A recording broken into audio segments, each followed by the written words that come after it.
Hi, guys. Welcome back. It's Mark, and I'm going to say your favorite host, Sarah, with Mobility Mindset at Trexo Robotics. Today, we have the distinct pleasure of having Tracy Collier. Tracy is the executive director of the Ontario Track 3 Adaptive Sports Association. I just told her earlier that I had no idea what that is, so I wanted her to explain for me in her own words and for anybody else out there that doesn't know. So, Tracy, welcome and thank you for being here. Thanks for having me. I appreciate it, Mark and Sarah. Thanks for Fab. having Tell us me. what you do, Tracy. As you mentioned, I am the executive director of Ontario Track 3 Adaptive Sports Association. We are a 50 plus year organization that runs adaptive programs in Ontario. We're primarily focused on snow sports, but we are looking to expand into other opportunities to serve our community and our quite extensive wait list. We run 18 programs out of 11 different host hills in Ontario. So we're out there, we're inspiring. It's wonderful to support families with that have children with special needs to join our program and experience the power of sport. That's cool. Me on skis is disastrous, so Well, I, It's not for everyone, I it's understand. totally. I can speak from personal experience. My son was able to get into this program.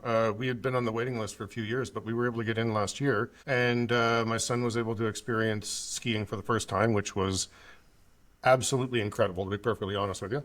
The volunteers there are incredible, and it's hard to describe until you're physically there and you get to kind of just hang out Yeah. skiing beside your child and your hands free and they're experiencing it in the way you are. It was just a really incredible experience. And I'm really hoping that we can get him back in because it's life changing, honestly. Like he's getting to do things that he would have never had access to. And the way you guys have it set up is a really inclusive and supportive way to do it. It's fantastic. So Thanks, thank Mark. you. Yeah, I love that our story's connected, Mark, for sure. And, when we look to rebuild the Sitski program, one of our programs is at Glen Eden in Milton, Ontario. And looking to sort of grow that program on this Wednesday night, we were looking for a couple Sitski athletes. And I know Mark has a connection sort of through our community of volunteers. And it was inspiring. It was inspiring to hear your story, Mark.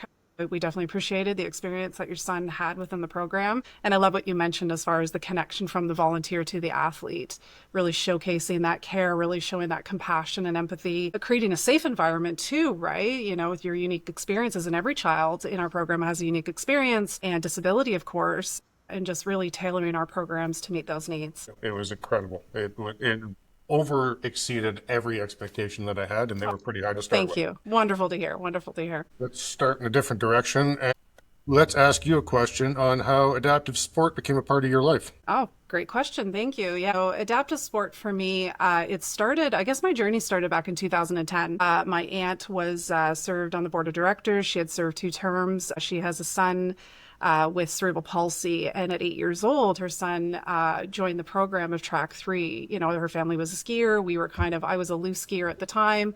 I kind of transitioned from snowboarding to skiing. And we went up to Craigley Ski Club where they skied out of the program. And I got to witness her son ski before he could walk.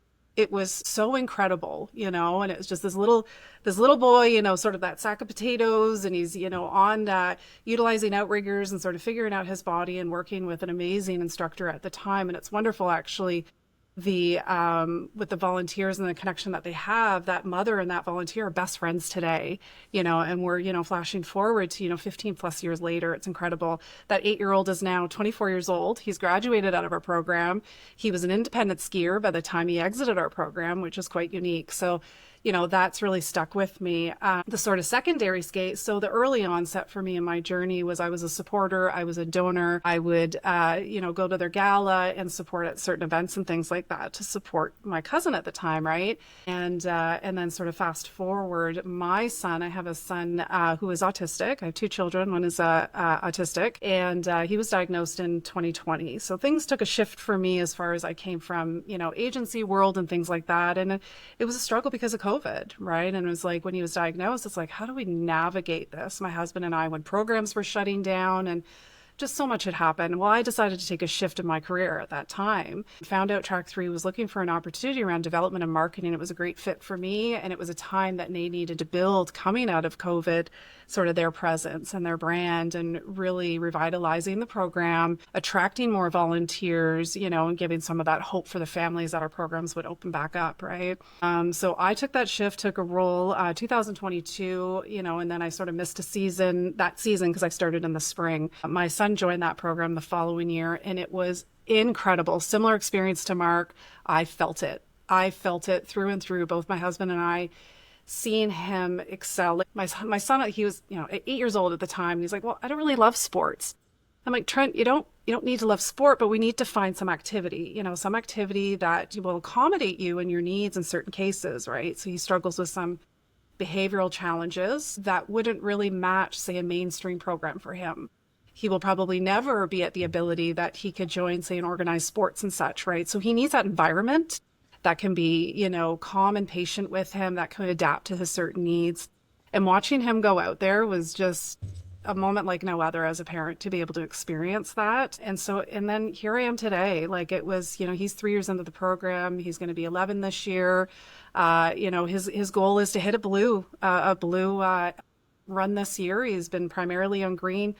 He's got a lot of negative thoughts, but his instructors, I'm very fortunate who he's been matched with, and they've been very patient with him. And that's really stemmed from me. My husband's now joined the program as an instructor. He's a program director at 2 of our programs in the organization. And even my older son, who is 12, his skiing ability, just because we're up north every weekend during our seasons and such, he's had the ability to ski, not within our program, but, independently with his aunt. And now he's doing black runs. So it's become this family, network for us as well. So it's quite unique, and it just drives me every day. It's amazing. That's awesome. Thanks so much. So you're both a parent and you're kind of a leader in this industry. I'm wondering if that has had any effect on your perspective, changing, shaping in that kind of realm. For sure, for sure. As far as sort of that connection, really, it's grounded in everything that I do. For me as a parent, I understand firsthand, those hopes and challenges that some families do face. And as a leader, I can carry some of those experiences into every decision that I make, whether it's strategic planning or for me expanding some of the programming, similar to what you've experienced, Mark, yourself. I'm not just seeing some of the numbers and some of those logistics. For me, I see the people, and there is real barriers and those real moments. So for me, I appreciate it. I have that dual lens, so to speak, as far as and it constantly reminded me of who we're doing this for and really why it is that we're doing it. Yep. I couldn't agree more. It's hitting the nail on the head. Well, in your time doing this, have you had any stories that have been some positive ones that you might want to let us hear about? That's certainly a tough one. That certainly is. And it's unique for me because, again, starting and heading, marketing and development when I started, having that unique opportunity to see sort of both sides of the organization, dealing with the community directly, as I'm with the program with my son, and, I'm doing social media content and, understanding our programs in a really unique way, which is really cool for me. So as I mentioned earlier, for me, starting in that 2022 season, I missed that first year, but by 2024, I had a full season under my belt. So what I decided to do is I wanted to be more engaging and interactive with our community at the time. And this was me becoming, prior to executive director role, going out there, engaging, talking to our volunteer program directors, understanding, from their lens and their programs and how it is that we function and we run. So that winter season, I decided that it was a good chance for me to really see what our programs were all about and what we had to offer.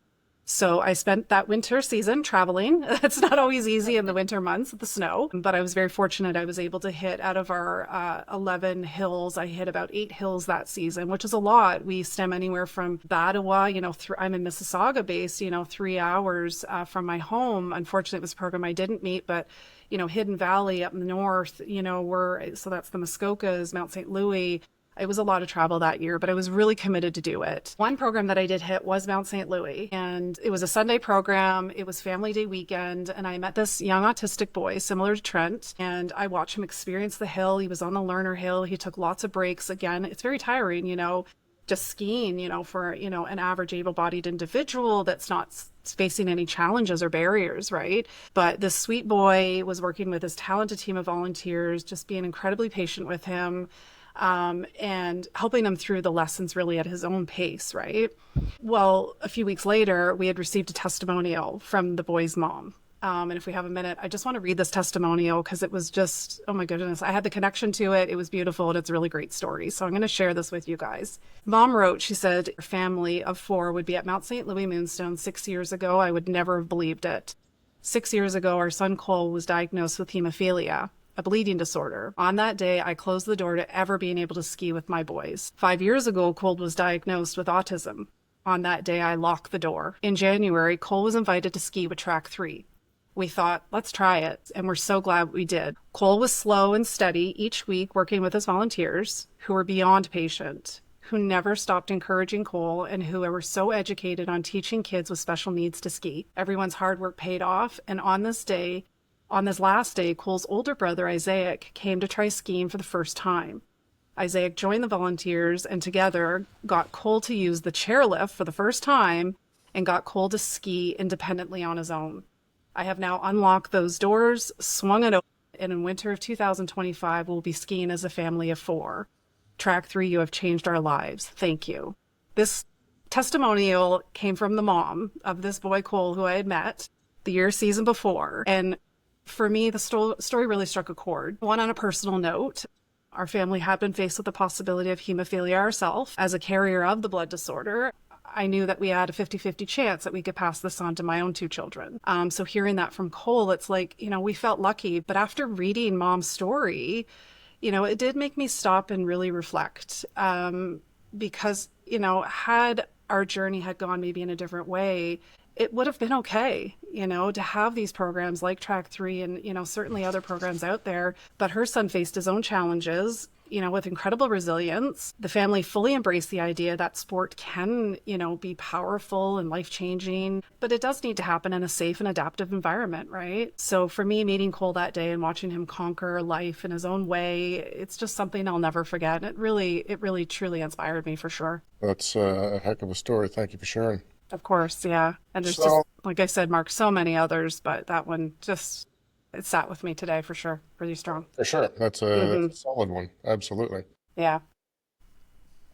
So the term inclusive sports, what does that mean? Yeah. For us, so inclusive sports for us, it means that everyone, sort of anyone regardless of ability, they have a place on the hill, they have a place on a program, in the game, maybe on the team.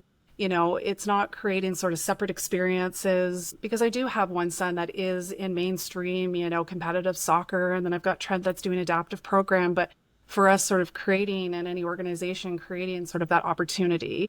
So for Track 3, it is about removing barriers so any child with a disability can experience those same joys as any able-bodied individual, any neurotypical individual, and overcome challenges with a community like no other, certainly with Track 3. So it really is, inclusion really is, it's not just about access, but it's more about belonging for sure. From personal experience, I can say that my son has a lot of issues trying to be included in the regular activities that his cousins are doing and all that kind of thing. This was one of the first that he could just be alongside his cousins and be able to experience the hill in the exact same way. It was liberating, to say the least. Thank you. Truly is. Yeah, absolutely. I'm learning a lot, by the way. Yeah. I know. I'm like, hey, Mark. No, I'm learning a lot. I know, just let right? Mark run. No. All right. No, Mark just likes, especially when it's something that he knows directly, I just let him run with it. Oh yeah, I love to take the bull by the horns if I can. It's yeah, but it's Big easy deal. dialogue, right? It is like Totally. we both are impacted in our own unique way for sure. For sure. I've got an able-bodied individual with, is neurodiverse, and in your case, it's your own unique experience, right? And what you had with Mitchell for sure. It's quite impressive.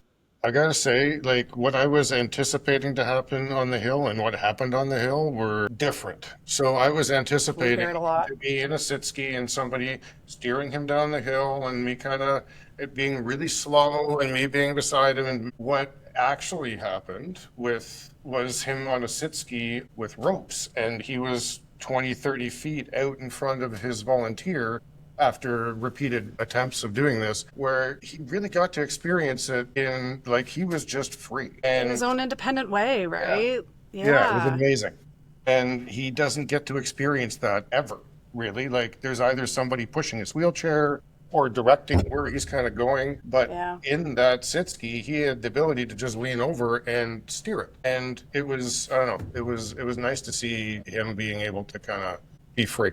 It was awesome. I'm like So over here as a mom, yeah. like petrified what you just told me, freaking out. Like, how did you just sit still and be like, I'd freaking out. I'm like, I would have lost my, you know what? I Because would I would not know how to handle that. Just because honestly, it I'm was not going to be on the hill. I'm going to be watching from wherever and just going, freaking out. that was my wife. I was on the hill. See? It's way easier when you're on the hill and you're kind of there. It's the end. Honest, you can see the smiles on these kids' faces, and when you see what the impact is, you just Get it. yeah. We see the anxiety or anxiousness with our parents often. We try to encourage parents stay back. Our biggest thing is trust the process, trust the fully trained instructors that have committed their time for our training sessions. They've got all the abilities to manage your child, and in your case, Margaret, being unique because it's sit ski, it's a pretty extensive process to sort of get them to that level as a sit ski instructor, level 2, level 3, whatever they're at. And our volunteers are just as excited to be with the children. It's so cool. They want to, utilize their skills as well, and, educate the parent as well. I imagine hopefully for you, Mark, and your family in the future, being able to ski with Mitchell, yourselves Well, that's the independently, goal. having that opportunity later, right? Absolutely. You're right. It is the goal for so many. Some don't, like yourself, Sarah, you may not be out there, if you were in that situation. But for some families like Mark, it's a future. It's a hope that this is going to happen one day for you guys. And you guys get to go off on the, ski in Vermont, ski in BC, whatever, but together as a family, right? Totally. And yeah, so really, really unique. But yeah, the biggest thing is trust the process. So, okay, so follow-up question. If you were going to send a message to parents of a kid with a disability who are reluctant to get into this, what would you tell them? It's more, again, sort of, there's so many barriers and limitations, certainly, for, each of the children that are into the program. And if you're looking for sort of that opportunity and you're, able to, the door's open for you for track 3, again, trusting that process, asking the questions, providing with our instructors all the details that we need to know, right? Getting us prepared just as much to ensure that the experience for the child is a great one. Certainly in the first season, there's always going to be hesitation. I had my own. I'm like, is Trent going to be able to manage a full day in the program? Is he going to get too tired? Is he going to have meltdowns? Like, what does that look like for him, right? And we have had unique experiences. There was a parent, for instance, that, a little bit hesitant. Her daughter has Angelman syndrome, and she wasn't sure if she would be more in a sit ski or if she'd be do independent. And our team of leaders were like, absolutely, let's get her on, let's get her on 2 feet. That's, your best opportunity to not have maybe an additional barrier of a sit ski in the future.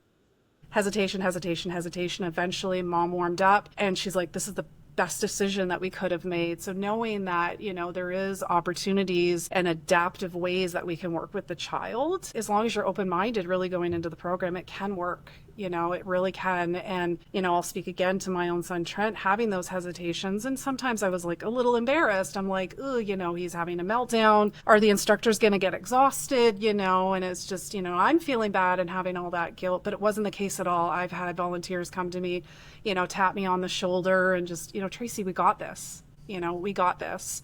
And just hearing that, it was a breath of fresh air. I'm like, you're in the right environment. You're in the right community to belong for sure. So any parent that's looking to join even outside of track three, any of those adaptive opportunities, give it a shot. You never know. You never know what opportunities are out there and what your child's really going to enjoy. And sometimes for us, success on day one is putting their boots on, to be honest. It's if you have a child that has sensory challenges and they're just like, ooh, the boots are going to be a problem, it may. And that's okay. We'll work with them and, they might get frustrated. And then we'll, maybe the next week we'll focus on buckling them up and walking in them. And it's just those small steps, right? So be open-minded for sure, whether it's track three or any other out there is my best suggestion to any family. I was just curious if sounds like you have a lot going on, and how do you balance everything, being in your executive role, your family, your boys, the whole life? How do you balance? Because I know I'm a walking you know what show most of the time and just trying to balance everything. And I love asking because I need to learn myself sometimes, and it's always good to share. So how do you balance everything? Of course, of course. Some days are, harder than others for sure. I used to say it's more of a juggling act, I would say. Really, like I think any working parent, that is the reality, and it's just, you take it in strides. Certainly for me, it is. But really for me, what does help is that my work and my family are deeply connected with track three in a big way, right? As I mentioned earlier, my husband's a program director. He started as an instructor and had no idea what he was getting himself into. And outside of my leadership and outside of, my son being an adaptive athlete, he was so inspired in his first season. And even that alone, that piece, helps drive me as well as a leader for the organization. Me leading track three doesn't really feel separate from being a mom. And for me, in a lot of different ways, I'd say it's extension for what I want, even for my own kids, right? The opportunities, the inclusion, the joy. Sure, some days are chaos, but, especially for me in the heart of the season, I kind of joke even with, outside of my personal life with my friends, book me in from like April to September, because after that, I don't exist. I'm committed. I'm up north a lot, and juggling sort of morning to night. Our programs run 7 days a week, so it's tough for me, just to be able to have that bit of free time. But really knowing that my work is helping to build this better world, even in a little bit that we can do as track three. And, really for my kids as well. So it does keep me grounded and certainly keeps me motivated. I would agree wholeheartedly. I think we discuss it a lot. We get asked a lot, just families will chat with us like, you guys get to work at Trexo and your son hasn't, they're in Trexos and just, How are you doing all this?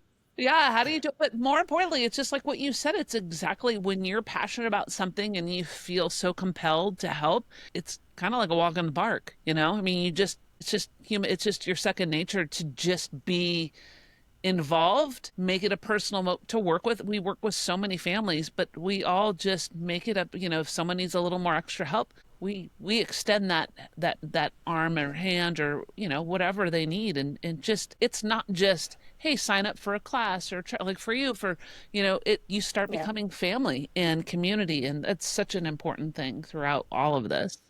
It is. Like I find on Tuesdays when my husband's, leading a program where he is, I get excited when he comes home. Sometimes he's tired, he's he's working full time as well. And, and then he goes and volunteers with the program in the evenings for a few hours. He gets home at say close to 10 o'clock at night some days. And I'm waiting up for him. I want to hear his experience that day. I want to hear the challenges, the successes. One of the pieces I remember him telling me is learning to, my son is he's a child that's verbal, but he was matched with an autistic individual that was nonverbal, and he didn't know that world, right? And so it's like, how do I engage with this child? How do I talk to them? How do I communicate, ensure that, he's feeling comfortable and all that? So he ended up adapting and learned a way to do it. And his story really was a matter of, we said, the child, when you're ready, I want you to give me like, a thumbs up type of thing, right? We'll do a thumbs up. And so my husband's standing there with thumbs up, not knowing if the child's actually going to engage back with him. And he did. And it was that moment of like, okay, I have my own connection now. So for me, as his wife, being able to hear those stories and he'll just talk and talk and talk. It's 10:30 at night now. He's got to go to work at 6 o'clock the next morning. But we bring it home, right? And we engage a lot with our kids and things like that about this adaptive world and what it means and stuff. So very, very connected for our family for sure. Well, you bring up a great point, and it's not off topic, it's part of the topic. And both of, like, my son's nonverbal, and same, it's just sometimes people are afraid. They're like, well, how do we talk to your son? Just talk to him. As we've learned, as I'm learning, my son, he's just 4, and what's his future look like? I don't know. And how will, you learn the cues just like anything with your child of just when they're angry, they're hungry. It's all similar. And just family comes over. What do we do? Just talk to him. Don't be afraid. They're just like, he's right there smiling. And so it's so important. I'm glad you even brought that up because it's such a thing. It's just talk to him. Don't be afraid. It is. And, as an individual, I know my husband wanted to do better. And he's like, and some of our kids do have the particular devices. I have a parent that comes into the program and she stays with their son. We try to encourage, the separation, let them do their thing and trust the system, right? And trust the process. But this parent does stay with the child and he has his board, right? So he'll spell out some of the things that he needs. And a really cute story was, my husband wasn't sure how his feet were feeling, nonverbal, but he can communicate with this board. And he's like, how you doing? Are your feet okay? And then he took a minute and then he started spelling it out and he was able to communicate with my husband. My feet are happy is what he said to him. And it was just like, oh my goodness, so his feet are happy. He's ready to go, and just having, in that case, a tool for the child to be able to use was incredible in itself. But for my husband to engage in that capacity and sort of growing and as a person, like you said, Sarah, being able to, now he can engage with anyone, right? It's not scary, just be open to it for sure. Man, you're tugging on my heartstrings. I just met with one. I told you, get the Kleenex. I always like, hey, we're gonna be talking. It's deep. But no, I just met with one of my girlfriends yesterday for breakfast, and her son's autistic, and I want to share this because it's just like this. Again, same thing, not taking him in. They finally went to the beach for the first time as a family, nonverbal, and he's just starting to learn. And he's just out of the blue. They got there, he started crying, and she was like, "What's wrong? What's wrong, baby?" And didn't have this was kind of abnormal. And he just says, "Happy, oh, happy." And love it. Exactly, just simple as that. Just like that reminded me. Simple, yeah. How simple, he's never been there, and he's just ecstatic that they are there, and he just played in the water the whole time. Just loved it. So yeah, simple. Go ahead, Mark. Ask one of them questions. Like I'm gearing up for the finale here. Like if you got more, go have at it. Roll with it. Get that drum roll out there as the finale hit. Okay. So what do you wish, Tracy, that more people understood about adaptive sport? I think it was just that there is, again, I think going back to what I had answered before, but there is opportunities out there for sure. Knowing that there is, programs out there for individuals that can join and grow and be a part of a community for sure. I hope that for adaptive sport that it's not like a special option.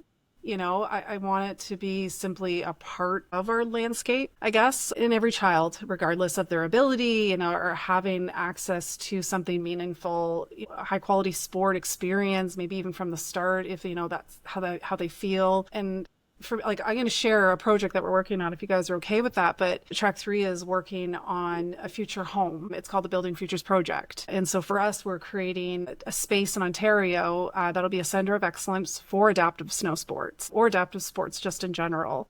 That home will be placed up in the Craigleith area and Craigleith Ski Clubs and on their property owned by Track 3. And we're really excited, to create sort of that permanent purpose-built space. It'll host our training facility. It'll be our main training facility that all of our, future generations instructors will come to. And their lessons and taught, and even when they do upgrade, that's now taken back to their programs across Ontario, which is really cool. Right? It's not just about, this one building. It's sort of what we're building in this community for accessibility and sport and things like that will be sort of our future home for inclusion. It's going to be a place where, our adaptive athletes, certainly in the program beyond, they're able to thrive. As I mentioned, volunteers will be trained there. and the community, that's built around just accessibility, and that there is possibilities, certainly with no limitations. So we're excited about that project. Hopefully, your viewers and stuff check it out to see what we're working on. Yeah, for us, it's more of that sort of that center of excellence, being a great organization that's leading sort of that adaptive sports and accessibility in Ontario. Awesome. Well, thank you very much. Is there anything else that we haven't touched on that we should probably discuss, or what do you think, Sarah? Yeah. Anything? How does someone get involved for the first time? Where do parents find you or sign up for if they're interested and get on this wait list? Of course, of course. I would say our highest need right now is volunteers. So I'm going to start there. It's for us, we're in the heart, as we're off season, 80 degrees or whatever it is outside still. Nobody's really thinking about snow right now, I don't think, but we are. We constantly are. And, how do we innovate? We just came out of a very successful season this past year. We were thankfully funded through Ontario Trillium Foundation to support sort of that community resilience, invest in volunteer recruitment. And because of that funding and that support that we received from them and so many others, we were able to welcome 55 new athletes into our program this past year, which is incredible because unfortunately we do have a wait list of close to 200 children trying to get in our programs. Having that opportunity, we actually even grew, I think it was 36% within our volunteer community as well. So our ratio to sort of our athletes are traditionally like a 2-to-1 ratio, depending on the ability of the child and their needs. But it's really important for us to continue to grow and expand and broaden that community as far as, don't be afraid. Come talk to our team, reach out to us on social media. We have an intake form on the website at track3.org. Check it out. Fill it out. Our team will get back to you. We're a small but mighty team, but our program director will reach out to you, talk to you. Oftentimes we hear, well, I'm not really a great skier. I'm not good enough. We'll get you there.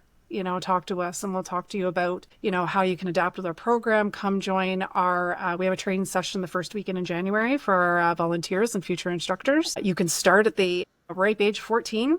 To be an assistant instructor with us, and you can be what's called a level 1 instructor by the age of 17. And then you continue to grow. We always try to empower and encourage more upgrades to help individuals like Mark's son Mitchell, become a future sit skier. That can take years sometimes to sort of get to that level. So there's lots of opportunities to grow within Track 3. It's an amazing community to be a part of. I get texts daily almost from our volunteers just saying hello, or Trent's instructor just saying, how's the summer going? And we miss Trent. We can't wait to the next season. So definitely reach out. We encourage you to sign up, talk to our team. We will be setting up a volunteer information session virtually. So if you have questions and you haven't seen us at events and markets throughout the summer, there's a chance to ask your questions.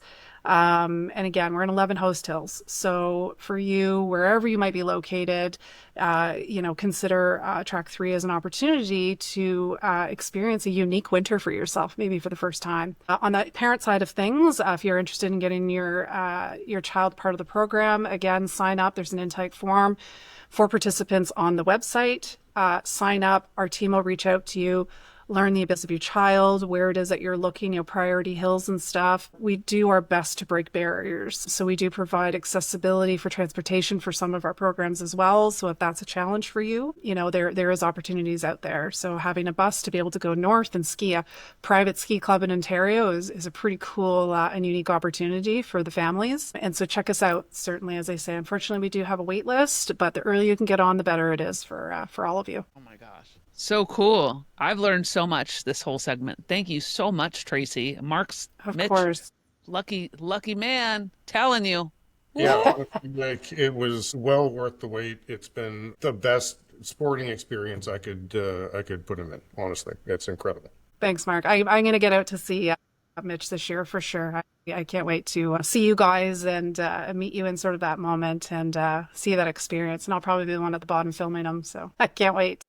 I want to end with one quick thing. So, you had mentioned the volunteer, the relationship that gets developed between the kid and the volunteer is special. It's the summer, and I still am texting back and forth with Mitchell's volunteer on the hill. She's looking forward, we send photos back and forth all the time. It is exactly the way you described it.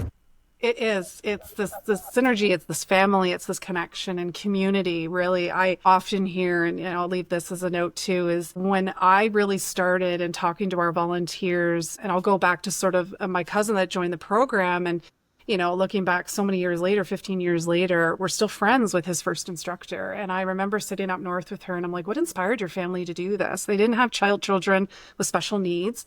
And they're like, Trace, we first started this figuring, we want to give back and, be a part of the community. And, really, they were great skiers and such. They got their children involved and it really, and no different from my own children, really opened their eyes to this different landscape and community and empathy and everything else. She goes, track 3 gave us back more than we ever expected. And she volunteered with us, I think maybe 18 years.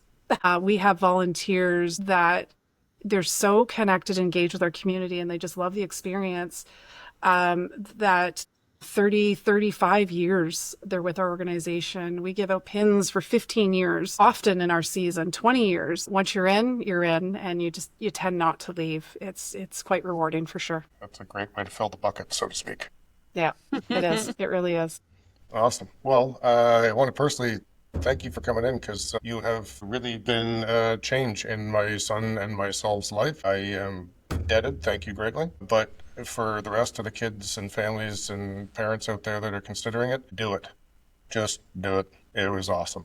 It is awesome. Thanks, guys. And, same back to you guys, everything that Trexo is doing and stuff. I was very fortunate to be able to tour your facility and just warmed my heart just as much, Mark, meeting you guys and your team and Jen and such, and just seeing what it is and how you guys are sort of changing the world of accessibility and, mobility and stuff. It's, we're all doing wonderful things, I think. It's wonderful. It's great. We're definitely aligned. That's for sure. We are. We absolutely are. Well, thanks, guys. Appreciate it. Thank you.